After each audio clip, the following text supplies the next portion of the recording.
Very good. Catholic Church. Congratulations.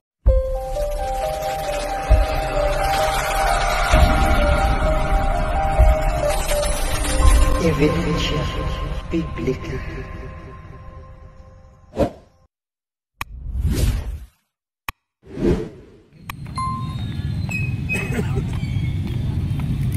Hello po, ma'am. So, may challenge po kami. Magbibigay kami ng 200 pesos kung makakasagot kayo sa 3 consecutive questions.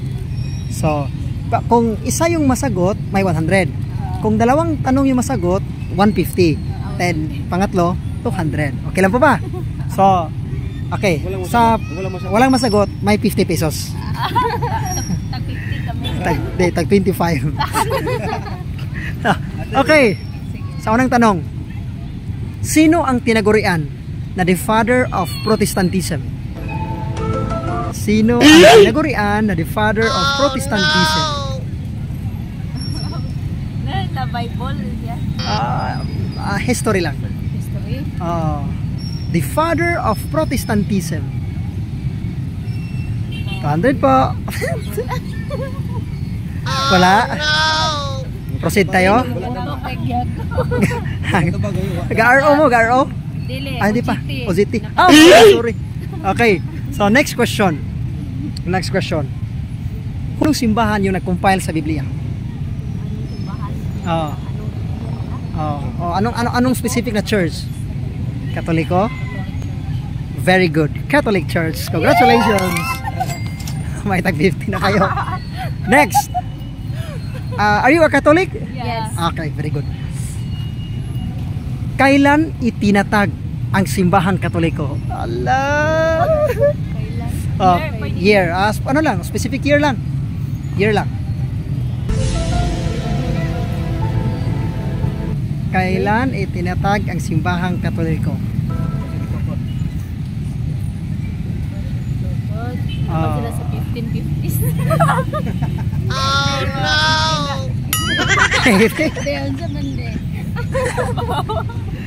Okay. Okay.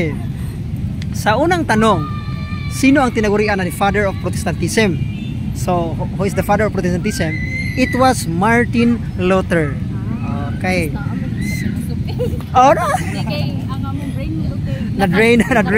Naka-kuan ba permi ba Kuha ka ng overtime. Na-drain na lagi. So, na-drain ang inyong energy.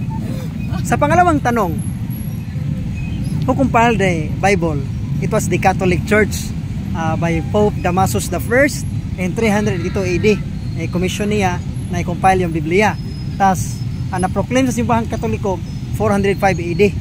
So, dapat tanggapin lahat ng mga Kristiyanos na it was the Word of God. Then, sa pangatlong tanong, kailan itinatag ang simbahang Katoliko? It was established by Jesus Christ in 333 AD. 33 pa. So, wala pang mga reliyon na nagsilitawan.